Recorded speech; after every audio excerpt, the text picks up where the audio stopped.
నువ్వు ఇక్కడ ఉన్నట్టు మీ నాన్నకు తెలిసిపోయింది. పోలీసులతో నేను వెతికించే ప్రయత్నాలు మొదలుపెట్టాడు. 1-2 రోజుల పాటు నువ్వు సుగుణ వాళ్ళ ఇంట్లోనే ఉండడం మంచిది. బయటికి రావద్దు. ఎస్ఐ బ్రహ్మానందం ఫోన్ చేశాడు సార్. ఆ ప్రదీప్ గారు ఇప్పుడు జానక్ష అనే పార్ట్నర్ దగ్గర పనిచేస్తున్నాడు. ఆ జానక్ష పెద్ద మల్టీమిలియనర్. ఆయనకి లండన్ లో పర్షియాలో చాలా వ్యాపారాలున్నాయట. చాలా పవర్ఫుల్ పర్సన్ అని ఎస్ఐ చెప్పాడు. పోతే అమ్మాయి గారు ఇప్పుడు ఆ ప్రదీప్ గారితో పాటు ఉన్నారు. మన విషయాలన్నీ వాడికి చెప్తే అది వాడికి ఏం చెప్తుంది, వాడేం చేస్తాడు అన్న విషయం తర్వాత. మన కార్నివాల్ కేశవరావుకి ఫోన్ చేసి ఆ జానిక్ష ఎవడో ఎంక్వైరీ చేయమను. వాడు మన వ్యాపారానికి ఏమైనా ఉపయోగపడతాడేమో చూద్దాం. Yes sir. మొత్తం మా సెటప్ అంతా చూశారుగా, ఎంత పకడ్బందీగా ఉందో. We are in the beginning stage now. ఎల్లుండి సింగపూర్ వెళుతున్నాం, మీటింగ్ ఉంది. అక్కడికి వరల్డ్ లో డిఫరెంట్ ప్లేసెస్ నుంచి మా మెంబర్స్ అంతా వస్తారు. మీటింగ్ తర్వాత మా యాక్టివిటీస్ ని ఉధృతం చేస్తాం. అఫ్కోర్స్ ఇప్పటికే మలేషియా, కొరియా, స్విస్, జపాన్ తదితర దేశాల్లో మా మెంబర్స్ ఉన్నారు. చూడండి, వాళ్ళ పేర్లు, వాళ్ళ అడ్రస్లు, వాళ్ళు ఎంతెంత క్వాంటిటీ సప్లై అడుగుతున్నారో మొత్తం డీటెయిల్స్ ఇందులో ఉన్నాయి. మీరే విషయమో చెప్తే మా బాస్ తో చెప్పాలి. మీకు అంగీకారమేగా? బట్ నా అంగీకారం తెలుపోలేనన్నా. మా బాస్ అనుమతి అవసరమగు. బాసా? ఎవరాయన? మిస్ ప్రదీప్. మిస్ ప్రదీప్. ఓ ప్రదీపా? హలో, నేను బాస్. ఆయనకు మన ప్రోడక్ట్స్ అన్ని చూపించి మన పద్ధతులన్నీ వివరంగా ఎక్స్ప్లెయిన్ చేశాను. ఆయనకు అన్ని నచ్చాయి. కాకపోతే ఆయన ఒప్పుకునే ముందు వాళ్ళ బాస్ తో మాట్లాడాలట. బాసా? వాడెవడు? ప్రదీప్ అట. ప్రదీప? ఒకసారి అతని ఫోన్ ఇవ్వు. అలాగే బాస్. బాస్, అంతా మోసం బాస్. What happen? అతను కనిపించట్లేదు. అతనితో పాటు మన వివరాలున్న మినీ కంప్యూటర్ కనిపించట్లేదు బాస్. అతను ఎత్తుకుపోయి ఉంటాడు. వెంటనే వాడు ఎక్కడున్నాడో వెతుకు. Yes boss.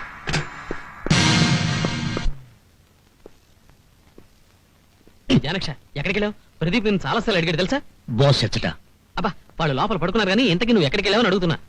ముఖ్యమైన పని మీద వెళ్ళి ఉంటిని. బాస్ డిస్టర్బ్ చేయవలదు. రిలాక్స్ కానిమ్ము. మనిద్దరము కలిసి ఇచ్చట రిలాక్స్ అయ్యదము. రమ్ము. హై, సమ్మల వరకు వెళ్ళా సెటప్ తోనే వచ్చావు అనమాట.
ప్రదీప్, ప్రదీప్, ప్రదీప్! ఎవరు రాస్కల్స్ కొట్టి పారిపోయినట్టున్నారు. కొట్టినది వారే అయ్యుంటారు. ఎవరు? అప్పుడు మిమ్మల్ని కొట్టి నూతిలో పారవేసిన దుర్మార్గుడు. వారి వద్ద నుండి నేను ఒక వస్తువు తీసుకుని వచ్చింది. ఏమిటది? ఆ దుర్మార్గులతో చేతులు కలిపిన వాళ్ల పేర్లు, జాతకములు ఇందులో ఉన్నవి. దీనికోసమే వచ్చి ఉందురు. నువ్వు ఒక్క పని చేయవు కదా, ఇక్కడే ఉండు, నేను డాక్టర్ తీసుకొస్తాను. డాక్టర్ ఇందులకు మా కాలంలో యుద్ధములో అలసి వచ్చిన వీరులకు మసాజ్ చేసి ఉత్సాహపరిచి మామూలుగా మార్చుటకు బ్యూటిఫుల్ గర్ల్స్ ఉండేవారు. వారిని రప్పించదను. అలాంటి పిచ్చి పిచ్చి వేషాలు మీకు. వీడి కనుక లేచానంటే మన ఇద్దరు కలిపి మసాజ్ చేస్తాడు. నేను వెళ్ళి డాక్టర్ని తీసుకొస్తాను. అంతవరకు వీడిని జాగ్రత్తగా చూస్తుండు. అర్థమైందా? జాగ్రత్త. వీరికేమి తెలియను. మసాజ్ చేసే సమయంలో బాస్ ని మైకంలో ఉంచవలను. అప్పుడు వారు వచ్చినట్టే ఇతనికి తెలియదు కదా. ప్రియా, నువ్వెప్పుడొచ్చావు? ఏంటి అలా చూస్తున్నావు? నీలో ఇన్ని ఉత్తమ గుణాలున్నాయని ఇన్నాళ్ళు ఎలా గుర్తించలేకపోయానా అని. నువ్వేం మాట్లాడుతున్నావో నాకు అర్థం కావడం లేదు. కానీ నువ్వెవటో నాకు పూర్తిగా అర్థమైంది. నిన్ను కావాలనుకోవడం ఎంత పొరపాటో, నీకోసం తండ్రిని ఉన్న ఇంటిని వదులుకొనొచ్చాడు ఎంత బుద్ధి తక్కువతనమో నాకు బాగా అర్థమైంది. కాకపోతే నా అదృష్టం కొద్దీ నీ చేత 3 ముళ్ళు వేయించుకునే తప్పు మాత్రం చేయలేదు. What nonsense you are talking? Shut up! ప్రమాదం పేరు చెప్పి నేను ఇక్కడికి రావద్దన్నది బజార్ ఆడవాళ్ళతో కులకడానికా? తెలియనట్టు నాటకం ఆడకు. మళ్ళీ జీవితంలో నీ మొహం నాకు చూపించుకో. Good bye.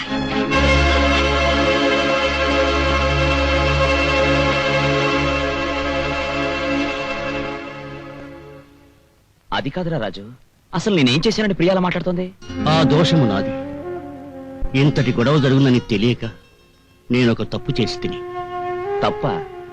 ఏమిటది? నా కారణముగా నీవు గాయపడితివి. ఆ బాధ నుండి నీకు ఉపశమనము కలుగుటకు నిన్ను మైకములో ఉంచి నాకున్న శక్తితో 2 కన్యలను రప్పించి తిని. వారు తమ సపర్యలతో నీ బాధను పోగొట్టి అదృశ్యమైనారు. అయితే ప్రియా వాళ్ళని చూచినది. ఎరా, అంతా నిజమేనా? అప్పటికి నేను చెప్పాను రా, ఇలాంటివి చేయడం నీకు ఇష్టం ఉండదని. కానీ నేను డాక్టర్ దగ్గర వచ్చేసరికి కొంప ముంచేశాడు. అది కాదు. నా అంగీకారం లేకుండా నా పర్సనల్ విషయాల్లో జోక్యం చేసుకోవడానికి నువ్వెవడివి? ఒక స్నేహితునిగా నీ బాధ. నీకు నాకు స్నేహం ఏమిటి? మంచికి చెడుకి విచక్షణ తెలియని భూతాన్ని వినవు. మనసుకి మమతకి విలువనిచ్చే మనుషులం మేము. నీ సరదా కోసం నువ్వు చేసిన పని ఇప్పుడు నా జీవితాన్ని నాశనం చేసింది. నా ప్రియం నాకు దూరం చేసింది. ఏ దుర్ముహూర్తంలో నువ్వు నాకు తారసపడ్డావో గానీ చాలా గొప్ప సాయం చేశాను. చేసిన నిర్వాకం చాలు, దయచేసి వెళ్ళిపో. బాస్, మనస్ఫూర్తిగా అంటున్నారా? అవును, ముమ్మాటికి మనస్ఫూర్తిగా అంటున్నాను. ఆదిలో మీరు మనస్ఫూర్తిగా ఎప్పుడు పొమ్మందురా, ఎప్పుడు నా ఆత్మకు విముక్తి కలుగునా అని ఎదురు చూచితిని. కాని కాలక్రమేణా మీ అందరి మంచితనము నన్ను ఆకట్టుకున్నది. ఇంత స్వచ్ఛమైన ప్రేమాభిమానాలు నా గత జీవితంలో లేవు. నాకున్న శాపం ప్రకారం ఒకసారి మీరు నన్ను పొమ్మనిన పిదప తిరిగి మీరు నన్ను పిలిచినను రాలేను. జానక్ష, ఇప్పుడు నా ఆత్మకు విముక్తి కలిగిందన్న ఆనందము నాకు లేదు. మీ అందరినీ వదిలి వెళ్ళిపోతున్నానన్న బాధ తప్ప. నా తెలివి తక్కువతనం వల్ల మీకు కలిగిన ఇబ్బందులకు నన్ను క్షమించండి. రాజు, నువ్వు కూడా. బాస్, నేను శాశ్వతముగా మీ అందరికీ దూరం అయ్యే లోపుగా నా వల్ల జరిగిన ఈ పొరపాటును నేనే సరిదిద్దను. It's a promise. Goodbye. I'm sorry daddy. చూడు ప్రియా, నువ్వెక్కడున్నా వెతికించడం అనేది నాకు క్షణాల మీద పని. నేను రప్పించడం కాదమ్మా, నీ అంతటా నువ్వుగా రావాలి అనుకున్నాను. వచ్చేసావు, చాలా సంతోషం. Thank you daddy. Thank you very much.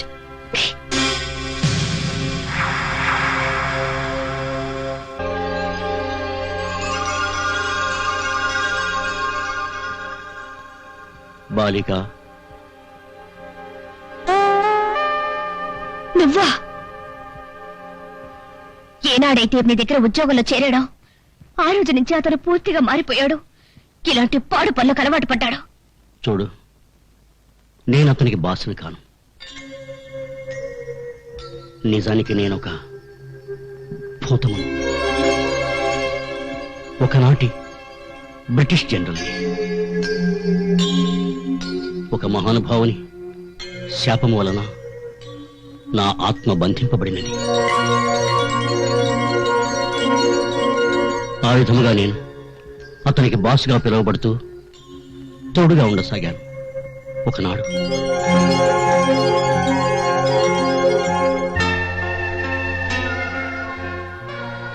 నాకున్న చింతల్లా ఒక్కటే, మీరిద్దరూ నా మూలంగా విడిపోయారు.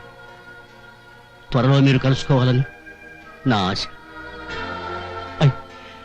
I wish you know my heart my girl. ప్రదీప్కి నేను ఎంతో సహాయపడదామనుకున్నాను. తన స్వార్థం కోసం ఏనాడు అతను నా సాయం అర్థించలేదు. ఇప్పుడు ప్రదీప్ మిగిలింది నువ్వే. ఇక ప్రదీప్ పిలిచినను నాకు వచ్చే అవకాశం లేదు. కారణం, ఒకసారి నన్ను పొమ్మన్న పిదప తిరిగి రమ్మన్న శక్తి అతనికి పోయినది. కానీ నువ్వు పిలిచినా వచ్చేదని. అది నువ్వు ఒక్కసారి మాత్రమే. ఏదైనా కష్టం వచ్చినప్పుడు లేక సమస్య ఎదురైనప్పుడు నన్ను తలుచుకొనినా తప్పక వచ్చేదను. Goodbye my girl. God bless you.